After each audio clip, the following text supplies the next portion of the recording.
Soy Juan Serrano, biólogo especializado en bioquímica y en biología molecular, responsable de proyectos de Intersa Labs, docente del máster de suplementación integrativa con evidencia científica en esta misma escuela ESI, del mismo modo que director del curso avanzado en inflamación y en nutrición antiinflamatoria, luego miembro fundador de SEFIT y actual vicepresidente de la Sociedad Española de Salud y de Medicina Integrativa, autor principal de Cáncer, de un enfoque biológico y Poder Anticáncer y codirector del primer manual en lengua castellana sobre oncología integrativa. Bueno, la ponencia que me toca dictar tiene como título Diagnóstico e inflamación asociadas al sistema nervioso. Empezaremos con unas definiciones básicas, porque el punto común tiene que ver con la inflamación. Una inflamación muy concreta, pero antes recordar que la inflamación es un aspecto muy beneficioso, el concepto de inflamación aguda como proceso saludable, que tiene las características evolutivas que la evolución nos ha promovido, nos ha propuesto para que podamos resolver aquellos cuadros especialmente de heridas. Se caracteriza por 4 puntos básicos, que sería su diseño está hecho para que haya una respuesta rápida, que haya un acceso de los distintos componentes del sistema inmunitario al lugar donde hay una injuria. Es muy complejo, es sumamente complejo, y su fin último es el de reparar esa herida. El ejemplo práctico clásico es cuando uno se hace una herida, por ejemplo, en un pie. Hay una agresión, hay una injuria, tiene que haber una respuesta en forma de inflamación aguda, donde acontecen tanto eventos celulares como moleculares que tienen como objeto, como os comentaba, la eliminación de ese daño y en última instancia la reparación de ese mismo daño, ¿no? Otra cosa sería la inflamación crónica, que acontece cuando hay una deficiente reparación de esa injuria que está aconteciendo. El ejemplo clásico, siguiendo con lo anterior, es que cuando uno se tuerce un pie y cuando no hay una reparación, pues se puede quedar una especie de herida o daño continuado, ¿vale? Bueno, nos centramos ahora con el objeto de esta conferencia, que es el sistema nervioso. Y aquí podéis ver, vamos a centrarnos en el sistema nervioso central. Y aquí veis los distintos componentes que hay en el sistema. Esto sería, bueno, un perfil de activación de la microglía, ¿no? En estado estoquiescente, en estado de equilibrio, en estado de normalidad, que también se conoce como estado M0. La microglía, que aparece simbolizada con una M, expresa en su membrana receptores encargados de censar el microambiente del sistema central con el fin de detectar señales y, en su caso, comenzar con una respuesta rápida, ¿no?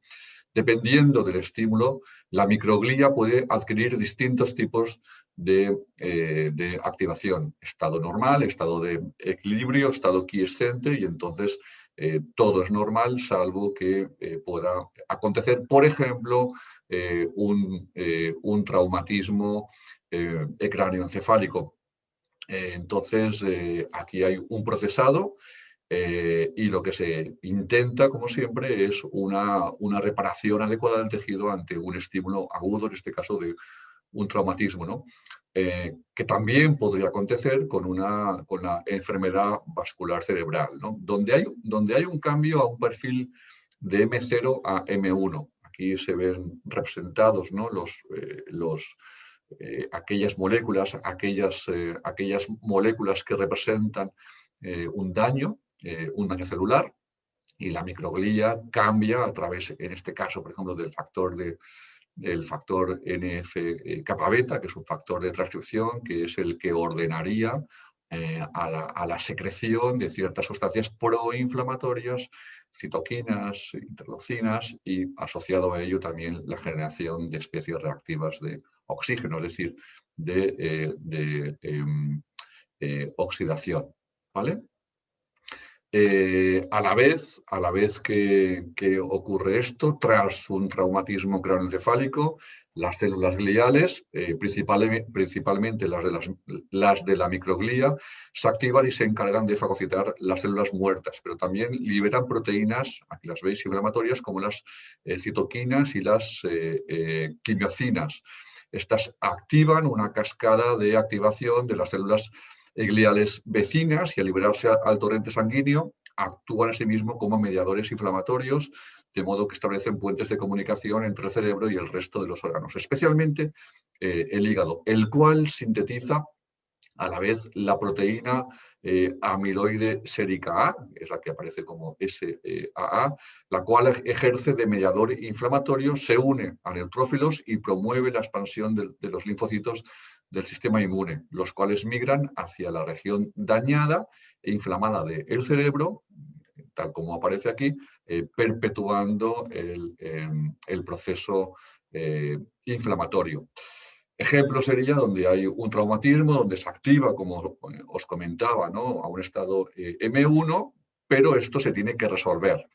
Entonces, hay una activación de la microglía en forma de M1, pero posteriormente, aproximadamente a los 5 días de ocurrido, en este caso, un traumatismo craneoencefálico, alcanza su pico, el perfil M2, pasamos de M1 a M2 o perfil antiinflamatorio con algún matiz, junto con la respuesta de los astrocitos, que serían otro tipo de células que tenemos en el sistema central, que se encargarán de modular la respuesta proinflamatoria y de comenzar la cicatrización glial, sirviendo como una barrera física entre la zona de necrosis y el tejido sano.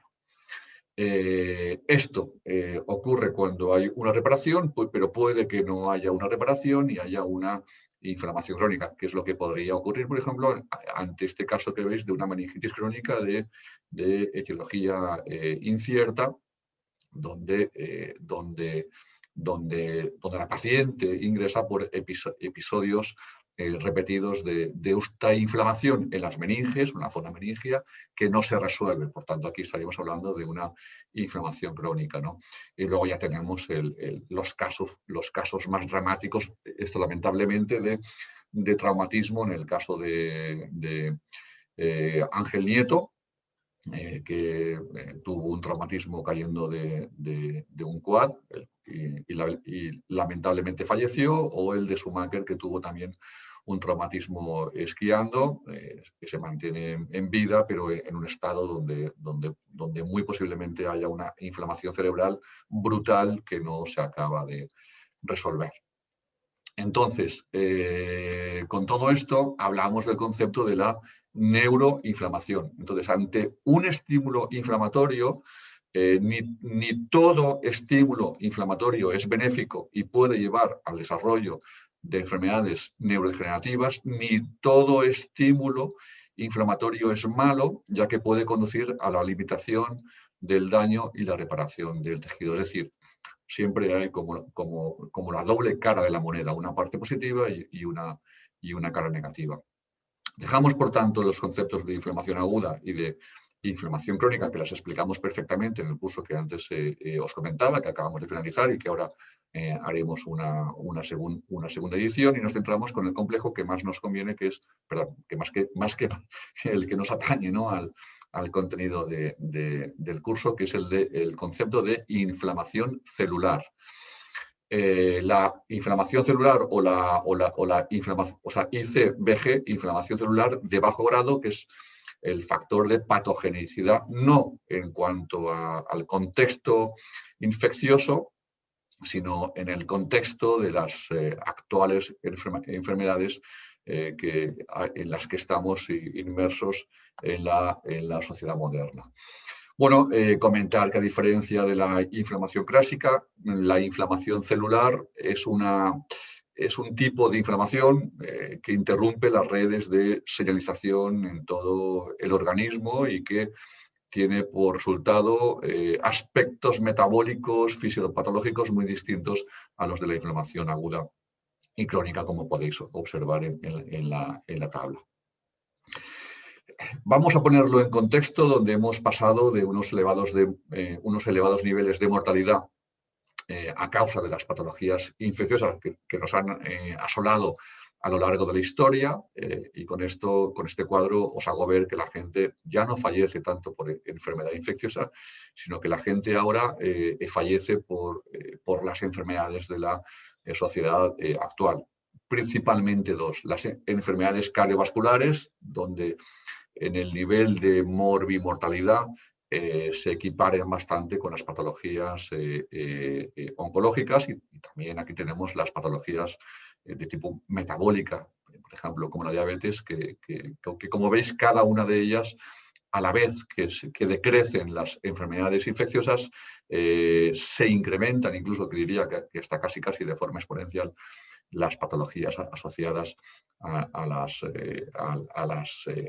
ritmo de vida, al estilo de vida moderno. Y también esto ocurre con la patología con la que estamos hablando hoy, que serían las patologías neurodegenerativas. Os he puesto el ejemplo de la demencia, como también la incidencia se incrementa, la incidencia es muy elevada, y os podría haber puesto también pues, patologías como el Alzheimer, el Parkinson o las disfunciones como la depresión, la ansiedad o el estrés que van increciendo en los últimos tiempos.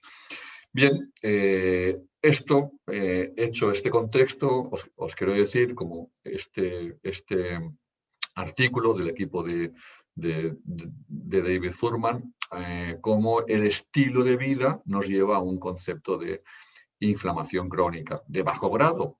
Aquí lo veis, donde ya comenzando a nivel epigenético, es decir, lo que pueda acontecer en la madre antes de la gestación, e incluso también el padre, que puede transmitir factores epigenéticos, ya desde estas etapas, y especialmente por el estilo de vida, como las infecciones crónicas, la inactividad física, la obesidad, la disbiosis, los malos hábitos alimenticios, es decir, la presencia de xenobióticos, disruptores endocrinos, mediado por la inflamación crónica de bajo grado, va a incidir en la causa de la inmensa mayoría de las patologías que antes os comentaba, asociadas al actual estilo de vida, y que se están incrementando de forma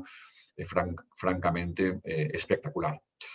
Nos centramos con el concepto de inflamación crónica de bajo grado, y la misma prestigiosa Time en el año 2004, su portada aparecía como el asesino secreto, la enfermedad silenciosa, y que aparece también con otros nombres, ¿no? Inflamación silenciosa, silente, celular, parainflamación, lipoinflamación, microinflamación, o para mí quizás el concepto más adecuado, que sería el de metainflamación. Bueno, se le suele asociar mucho con el concepto de lipoinflamación, porque casi todo, como luego veremos, comienza con la obesidad central. Fijaros cómo la obesidad, el aumento de grasa, nos metemos con un círculo vicioso donde no sabemos nunca, ¿no? Entonces, como el dicho que es antes, el huevo o la gallina, el aumento de grasa incrementa el apetito, que por tanto, comer más, y hay un aumento de la inflamación celular, que a su vez va a retroalimentar el aumento de grasa. Bueno, lo explico esto de forma mucho más profunda en el curso de inflamación celular. Cuando hablamos del concepto de lipoinflamación, parece que damos la culpabilidad a la obesidad. Entonces, como apunta aquí este artículo científico, la obesidad puede ser más un canario en el pozo de la mina, advirtiendo de problemas globales más grandes que no únicamente que la sola vía de la obesidad hacia las enfermedades modernas impulsados por el medio ambiente. Por tanto, quizás habría que hablar mucho mejor del concepto de metainflamación, que también puede incluir el mismo concepto de inflamación, pero que donde además hay otras causas, como el estrés crónico, otros factores que me puedan conducir a este concepto de inflamación crónica de bajo grado y que además va a repercutir en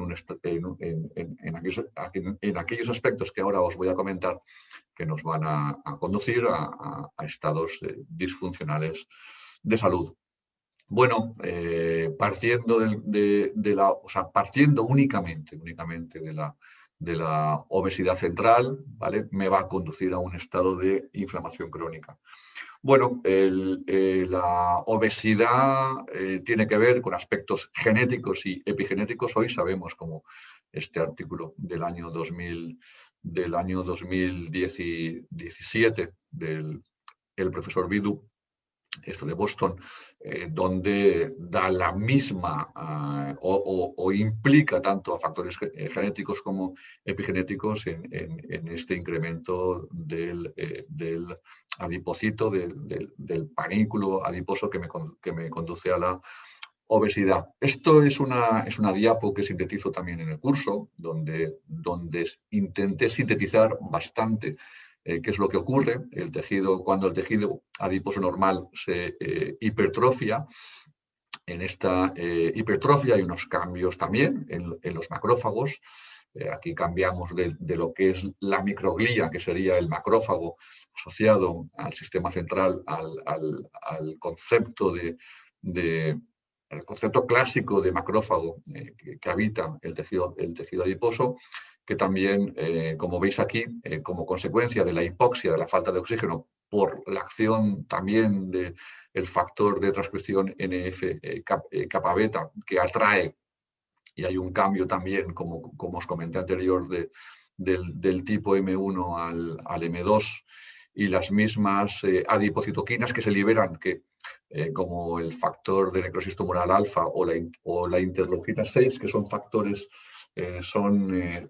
citoquinas claramente proinflamatorias que van a ocasionar una resistencia a la insulina.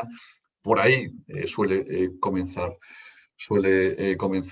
todo, una afectación a la leptina, que es la hormona de la saciedad, y por tanto, como os comentaba antes, un aumento del depósito graso, que por un lado me va a ocasionar una endotoxemia metabólica, me va a distribuir tóxicos por todo el organismo, y a la vez me va a perpetuar este estado de hipertrofia. Todo esto, este tejido adiposo inflamado, me va a conducir a un estado metabólico de inflamación crónica de bajo grado, que me va a procurar el concepto que últimamente estamos oyendo mucho de síndrome metabólico. Síndrome metabólico que afectaría al endotelio como nexo metabólico fisiopatológico y que conduce básicamente a estados de hiperglucemia, de hipertensión y de hiperlipidemia. Este paper, este trabajo que veis aquí en pantalla, lo que nos viene del año 2014, nos viene a confirmar que la evidencia clínica y experimental más reciente en torno al papel de la inflamación del tejido adiposo como detonante de la metainflamación. Es decir, que lo tenemos perfectamente claro, que esto es así.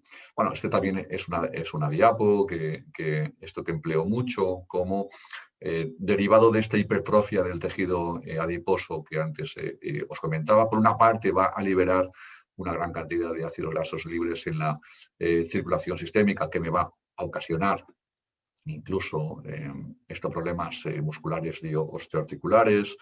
Me va a sobrecargar el hígado y va a ser causa también de la estatosis hepática no alcohólica, es decir, el hígado graso, que ya estamos en incidencias epidémicas aquí en España en torno a un 20 y pico %.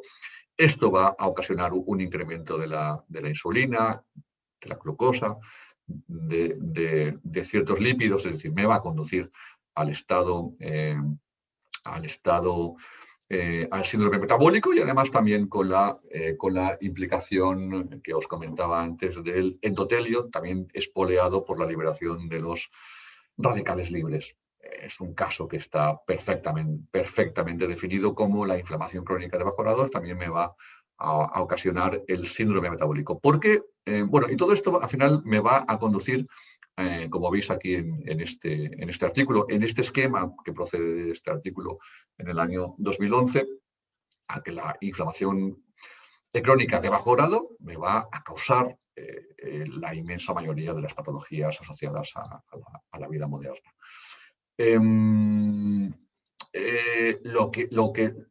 Esto en la prestigiosa revista Cell, ¿no? Lo importante es que las patologías causadas por una no resolución de la inflamación, y resumo, ¿no?, que el problema con la inflamación no es la frecuencia con la que comienza, sino la frecuencia con la que no desaparece. Quizás ningún fenómeno por sí solo contribuya más a la carga médica en las sociedades industrializadas que la inflamación que no se resuelve.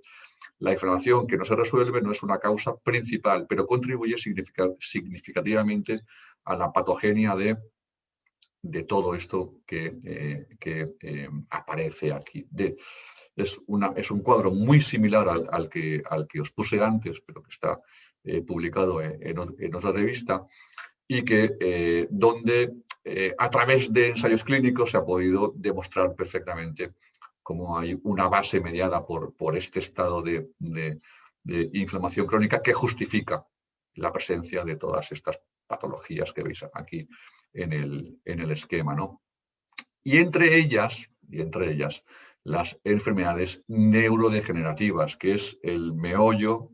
He querido hacer todo este preámbulo para llegar al estado de la conferencia, ¿no?, que sería la que veis aquí en el cuadro rojo. Es decir, la inflamación crónica de bajo grado también va a repercutir, entre otras, en las enfermedades neurodegenerativas. Este paper del año 2017 lo que dice es que al considerar la obesidad y la consiguiente neuroinflamación, la atención se centró durante mucho tiempo en el hipotálamo, pero recientemente se ha observado que también puede afectar a otras estructuras como el hipocampo, la corteza, el tronco encefálico o la amígdala cerebral. Además, la obesidad se ha asociado con una mayor aparición, que luego veremos, de trastornos cerebrales como la depresión o el deterioro de la función cognitiva.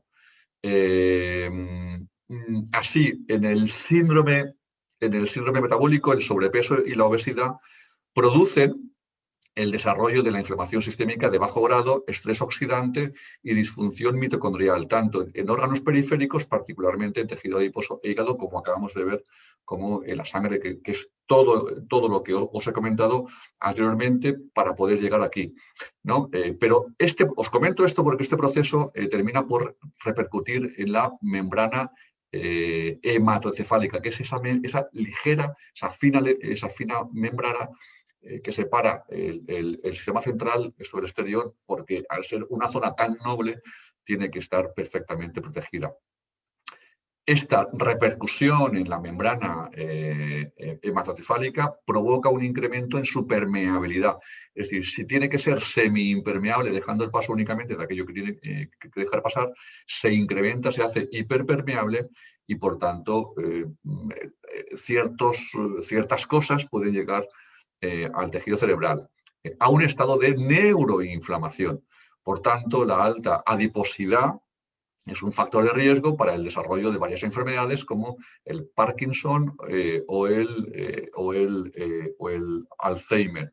Enfermedades neurodegenerativas que, aunque tienen diferencias significativas en cuanto a su clínica y edad de presentación, presentan el mecanismo fisiopatológico común que puede iniciarse con este estado de lipoinflamación que antes os comentaba. A ver, en la secuencia que os comento, fijaros cómo en ambas entidades la neuroinflamación aparece. Aun siendo distintas, la neuroinflamación es un vínculo común. Este mismo trabajo también publicado en una revista muy prestigiosa también habla de que los inductores de la inflamación desencadenan la producción de mediadores inflamatorios que alteran la funcionalidad de los tejidos y órganos y conduce a la inducción dañina de diferentes sistemas de barrera en el cuerpo, como la barrera hematoencefálica, también asociada con las enfermedades neurodegenerativas, ¿no?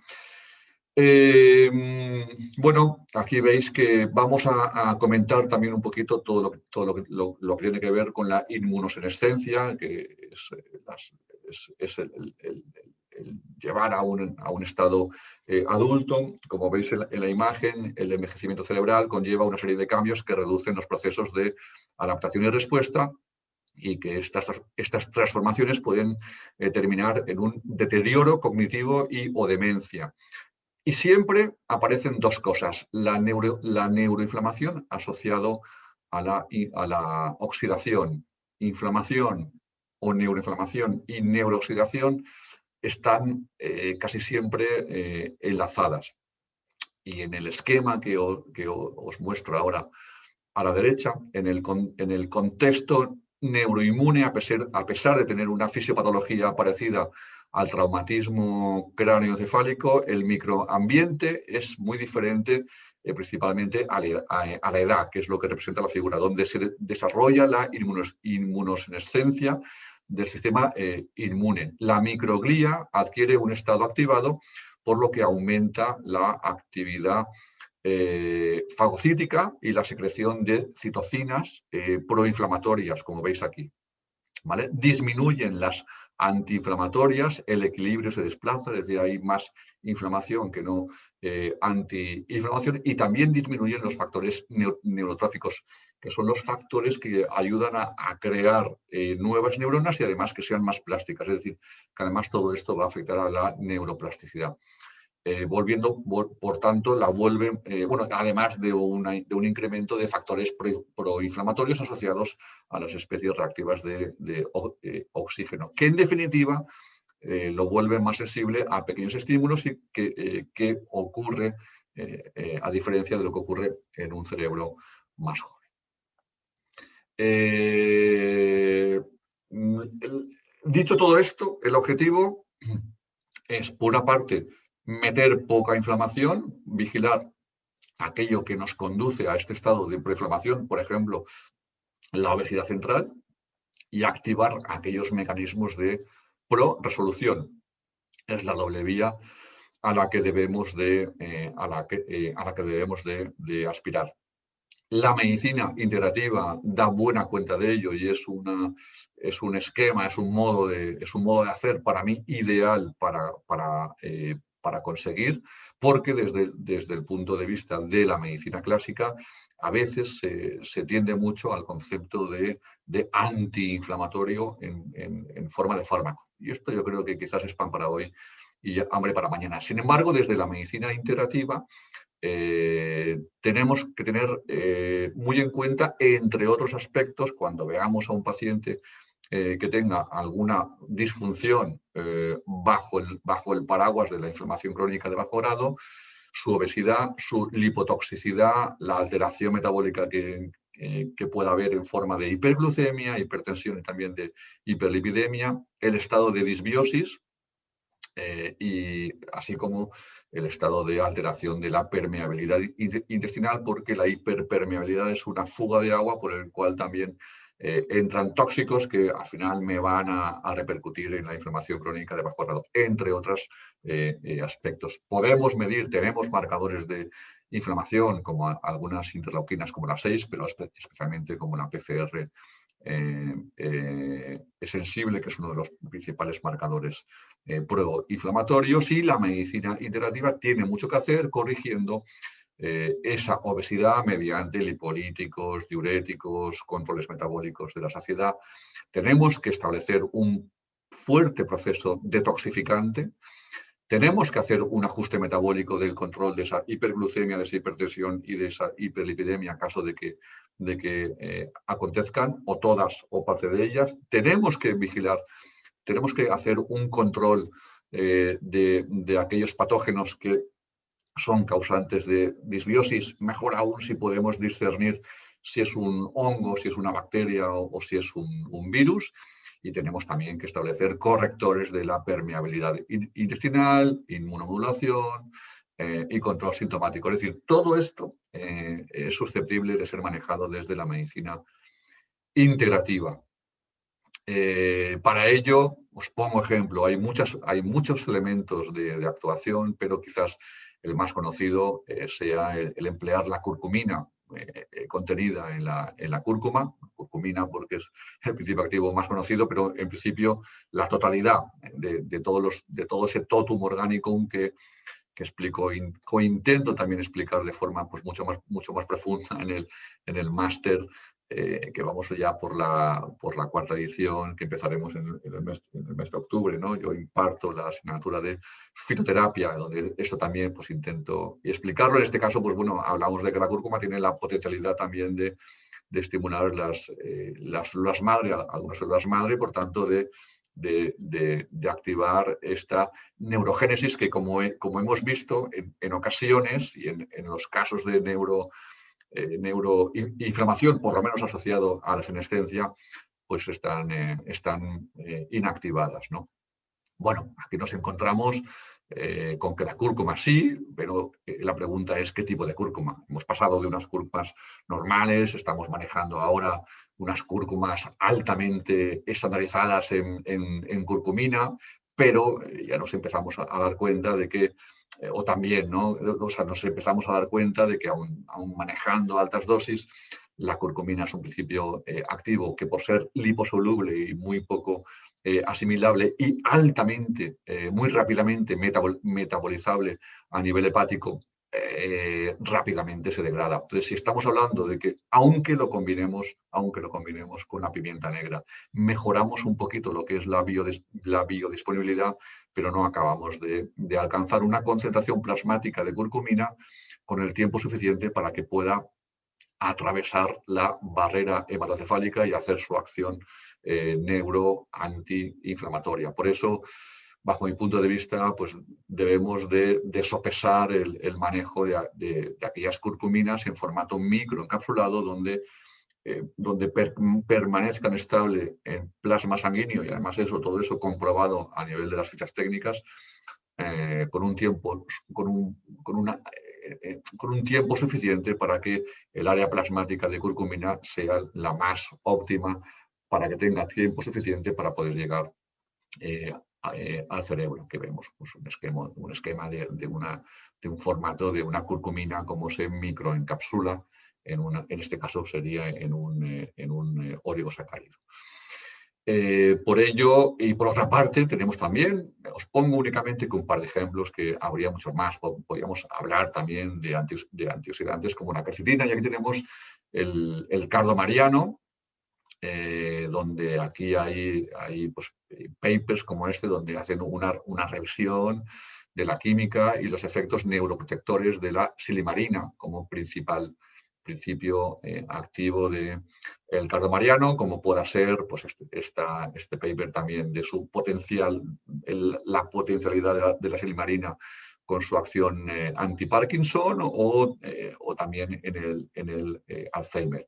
Bueno, aquí pues, hay productos que pueden combinar la cúrcuma microencapsulada con el cardo mariano, y aquí pues, bueno, ya contamos con muchas herramientas que nos pueden ayudar a resolver.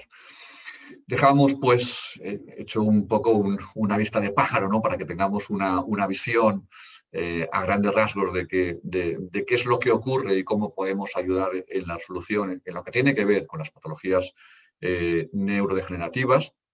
Y ahora nos vamos a dar también una rápida visión de las disfunciones mentales, como veis aquí en el cuadro, como la depresión. También podría ser con la ansiedad y el estrés. Bueno, en este cuadro, ante una injuria, aparece una inflamación que nos afecta y hay una respuesta adaptativa que, dependiendo del grado y la extensión de esta respuesta inflamatoria, incluyendo si es sistémica o local, pueden ocurrir cambios metabólicos y neuroendocrinos para conservar la energía metabólica y asignar más nutrientes al sistema inmune activado. De tal forma que el comportamiento de la enfermedad en forma de tristeza, fatiga, disminución de la libido, y también nos puede conducir, como antes os comentaba, al síndrome metabólico. Con esto os quiero decir que una tristeza, una fatiga o una depresión podría ser también como una respuesta adaptativa de un proceso de inflamación crónica de esto bajo grado, ¿no? Bueno, aquí ya nos centraríamos, esto habría que verlo con mucho más profundidad, que es lo que hacemos en el curso, donde el estrés afecta a distintas áreas cerebrales, por ejemplo, al hipotálamo y luego a la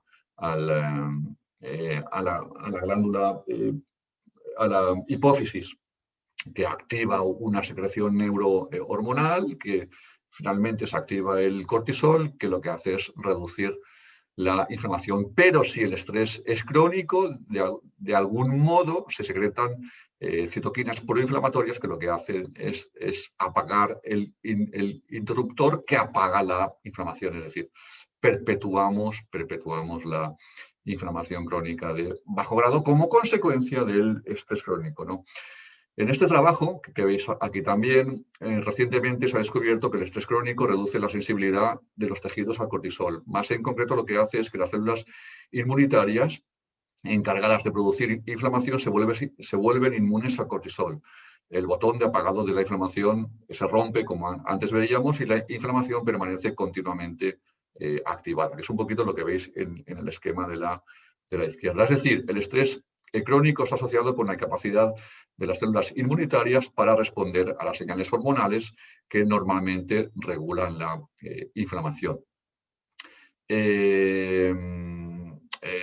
Aquí veis, ¿no?, que el nexo patológico donde está en la raíz asociado al estrés y al estilo de vida y a la edad también es lo que puede florecer en no un muy buen sentido de la palabra las distintas patologías asociadas al estilo actual de vida moderna, entre ellas los desórdenes neurodegenerativos. Y por último, en relación a la ansiedad y la depresión, que suelen estar bajo el paraguas del estrés crónico, pues aquí habría que ver que actualmente no tenemos el mamut que nos persigue. Como ya he comentado en otras conferencias, el concepto del estrés lo adaptamos de nuestros ancestros, únicamente que ahora estamos viendo el mamut cuando tenemos que hablar en público, cuando tenemos que coger un avión y nos da pánico volar, o cuando tenemos que hablar con el jefe. Por tanto, todas estas circunstancias de estrés crónico asociados a la vida moderna, que nuestro organismo percibe como amenazas reales, entonces es lo que altera en el funcionamiento del circuito neurobiológico del estrés. Y que pueden haber dos tipos de desajuste. Una alteración, un desajuste en el eje simpático adrenomedular, que es el SAM, y su producto final, las catecolaminas, que parece que está asociado más a problemas de ansiedad, o un desajuste en el eje hipotalámico, hipofisiario adrenal, en el eje HPA, y su producto final, los glucocorticoides, que parece que están más asociados a la depresión. Este sería el fondo metabólico. Y no habría tiempo para entrar en ello, pero me gusta definir, ¿no?, que la tríada, asociada también incluso al concepto de la fatiga pandémica, del estrés, que es la preocupación del presente, que se debe de manejar con sustancias adaptógenas, básicamente la ashwagandha o la rodiola, por ejemplo, la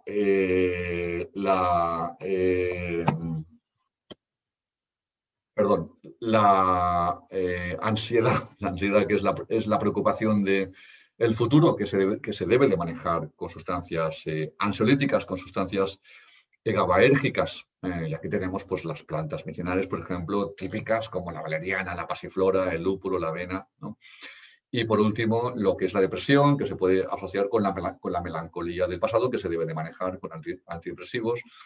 Bueno, cuando digo ansiolíticos o antidepresivos, me estoy refiriendo desde nuestro campo de acción a aquellos derivados vegetales con una acción ansiolítica, como os acabo de comentar, o en este caso con unos fitoactivos de acción antidepresiva que básicamente podrían ser, especialmente el más conocido sería el hipérico o la hierba de San Juan, el Hipericum perforatum, que tiene un mecanismo de acción, tanto IMAO como IRSS, a través de su principio activo, que es la hipericina, aunque ahora también con la hiperforina también pues, están habiendo muchos estudios. También lo podemos manejar con un activo que se ha descubierto no hace mucho tiempo para esto, que es el azafrán, que también tendría un mecanismo de aplicación, no únicamente como hace el hipérico, básicamente con el neurotransmisor serotonina, sino que también con el resto de las monoaminas, el azafrán, implicadas en la depresión. Aquí, pues bueno, ya como os comento, sería cuestión de abordarlo en más profundidad con otra masterclass. Os doy las gracias por haberme escuchado. También, pues, si me queréis seguir, ahí tenéis en mis redes sociales o mi libro Poder Anticáncer. Y, por supuesto, le quiero agradecer a la Escuela de Salud Integrativa y a su comité de dirección y a sus responsables su invitación para que haya podido más bien impartir esta charla. Así que un saludo muy grande y gracias a todos.